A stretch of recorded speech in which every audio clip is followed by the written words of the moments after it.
Guruve Gaura Chandraya Radhikaitadale Krishnaya Krishna Bhaktaya Tadabhaktaya Namo Namaha Vanchakalpadruvesya Kripa Sindhuvevacha Patitanam Bhavanebhyo Vaishnavebhyo Namo Namaha Jaya Shri Krishna Chaitanya Prabhu Nityananda Shri Advaita Gadadhara Shivasari Shri Gaura Bhaktivinoda Hare Krishna Krishna Krishna Hare Hare Hare Rama Rama Rama Hare Hare. Dandavat Pranam devotees. This is a very quick discussion on two things that are the same thing essentially. One devotee sent me in the inbox some photographs that they thought were dubious in terms of depictions of Shri Radhakrishna Yugal. And simultaneously, as I was trying to find the pictures, I found another posting of picture that was similar, and I wrote to that devotee. He's a very nice devotee actually, and I'm sure it was done in innocence, but a depiction also of a inappropriate picture of Shri Radha and Krishna. So it's important to understand that just as we vet writings and we vet kirtans and bhajans, that we have to vet artistic expressions. We should know who is the artist. It depends. Now, if something is more simplistic, something is definitively within the realm of ability to sedantically reconcile it, or something directly heard from our Guru Varga, this is something different. But depictions which cross boundaries regarding especially depictions of the Kam Krida or the Samprayoga of Shri Radha Krishna. And if you don't know what they are, that's the first thing probably to try to look up and to understand, right? But paintings and especially a lot of art in India that has depiction of these intimate pastimes like this, they should be vetted, because we don't have any idea that they have come from any pure Vaishnava. They're not the replication of some realization in the heart of someone, but they've come from the kalpana, means imagination, and perhaps the sensual consciousness of someone. And so those sort of depictions will not help our bhakti, but rather it will stimulate mundane sensual sentiments that have come from our own previous sanskars. So if you want to understand properly the dealings of Radhakrishna Yugal, they should be understood and developed in the association of Sudha Vaishnavas, and your experience should come through the ear. This is called Shruta Ikshita, seeing through the ear. And by seeing through the ear, then according to your adhikar, you will either have the medicinal effect, like in the verse, Prikridam Rajavarubiridam Cha Vishnu. This is a verse in 10th Canto Srimad Bhagavatam that says there's a medicinal effect to hearing with faith from those who have Paramartika Shraddha, high class faith, hearing the narrations of the pastimes of Krishna and the Gopis.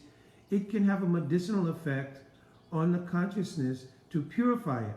And then Bhakti Param Pratilabhya Kamam, when Bhakti emerges on the heart, it will dissipate the Rid Rog, the disease of the heart, which is called lust.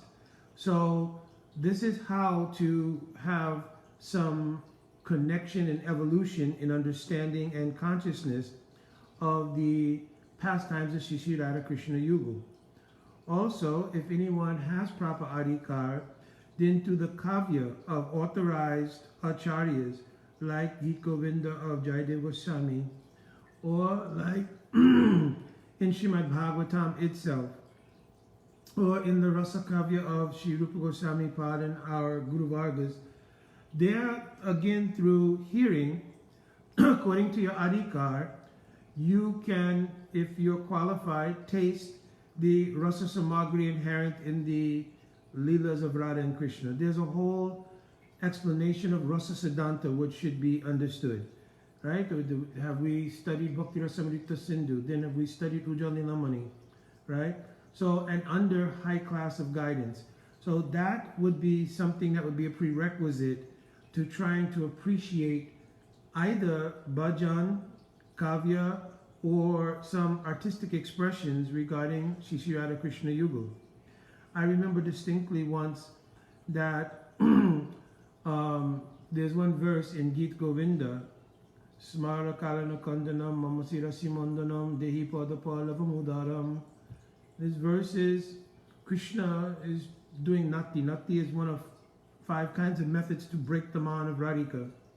And he's offering that, O Radhika, I will place my head on your feet. And so there was one artistic expression going around, and someone brought it to Srila Gurudev. And the painting had the feet of Radhika. No, I can't even remember if the rest of Radhika's body was there, but just the feet, and Krishna with his head on the feet. And they presented it to Gurudev, and Gurudev said this was bogus. This was inappropriate and bogus, right? And it's because there was no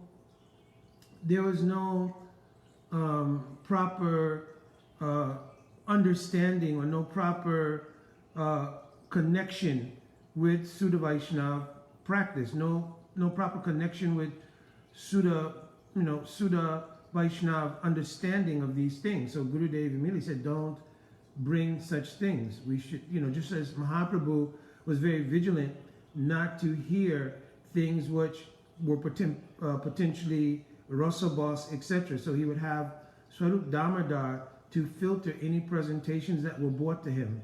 So we should also be very vigilant that Shri Sri Radha Krishna Yugal and especially Srila Gurudev are residing in our heart for our continued inspiration and guidance. So we want to avoid ingesting things which are niros, things which are rasabas, things which are corrupted ras, and allowing them to come into our central experience through the eyes or through the ears. And we want to try to vet things before we especially share them and make them part of the Vaishnava Mandal, because again, the internet unfortunately has a dual edge.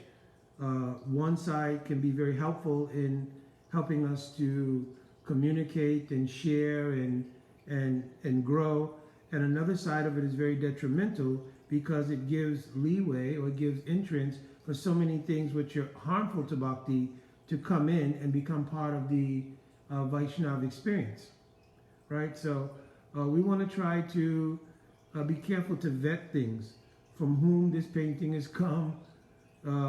First of all, is there any description of this particular thing in terms of dress, posture, and everything else, written anywhere by any of our acharyas? I remember once having a discussion with one devotee, and it was regarding some writing in Geet Govinda, regarding some expressions in Kavya of some of the Kamkrita Vilasa of Radha and Krishna. And the devotee at that time spoke on it in such a way that it was like a purified version of mundane sensuality, just purified. But actually, the nature of praying and the nature of how praying functions as a vritti for the pastimes of Radha and Krishna is very, very, first of all, it's very, very deep, intricate, and secondly, it's experiential. It's not really intellectual. It's not really something that you can try to codify based on our material experience. We can't understand what is the nature of intimate senses of touching and so forth and so on in terms of Radha and Krishna's vilas, because all the actions there are the vritti of praying. So how praying is functioning can be experienced by the pure heart of the jiva vicariously. This is called yavad osraya vritti. So it's an experiential reality that comes. So that much we can understand from hearing from our Guru Vargas, from what is written in Ujjal Nilamani, etc. We can understand that in a siddha or sadhaka, right, then the vicarious experience may come in the heart. But it is not something that you can depict according to mundane experience of sensuality and get that same kind of vicarious experience in your heart. So we want to be very careful, extremely careful in discussions, depictions, hearing things that deal with the intimate pastimes of Radha and Krishna, and vet them. So another thing though is that could lead to another extreme, which is that somebody, anytime they hear the word Bob, Ross, or anything else, then alarm bells go off. So please don't misconstrue what is Rasa Siddhanta and what is the teachings of our Goswami Varga that's written in Bhakti Rasamrita Sindhu, Rupa Goswami Pad, and as well Ujjan Nilamani, as well like Priti Sandarbha. Many things are also explained by Srila Jiva Goswami Pad, speaking of what is the Avir Bhav of Srila Jiva Goswami Pad, I believe, yes. So don't confuse that those authorized bona fide writings should not be studied and appreciated. Of course, we should try to do it in Anugatya, under guidance, and genuinely practicing so that something will come into the heart. There's some realization to help our bhakti to grow. But and sometimes this happens in innocence.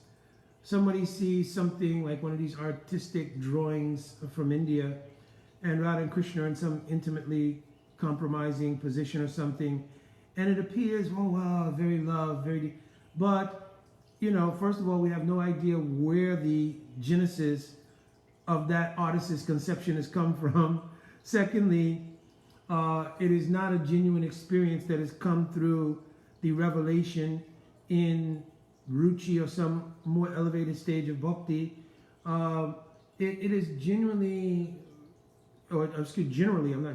generally come from just remembrance of how love is in the material world, not so-called love, because there's this verse, kaitavam rahitam prema na prema manushaloke. In the material world, there's no real love, right? So, but the mundane sensibilities of what was love and what was sensuality, and then transposing or conflating that with the pure reality in the spiritual world, which are vrittis or functions of prema. So the first thing to grasp is that actually the pastimes of Radha and Krishna are the influence of prema. So their understanding and experience can only happen when there's a deep understanding of what is that prema, right? And so it is not inspired by mundane calm or sensuality, material sensuality. It has come from the vrittis and functions of prema. And if we have no idea what is prema, or we're still processing the growth from anishtita bhakti, means unsteady bhakti, trying to come to nishta and ruchi, then there's no real serious vicarious experience in our own heart.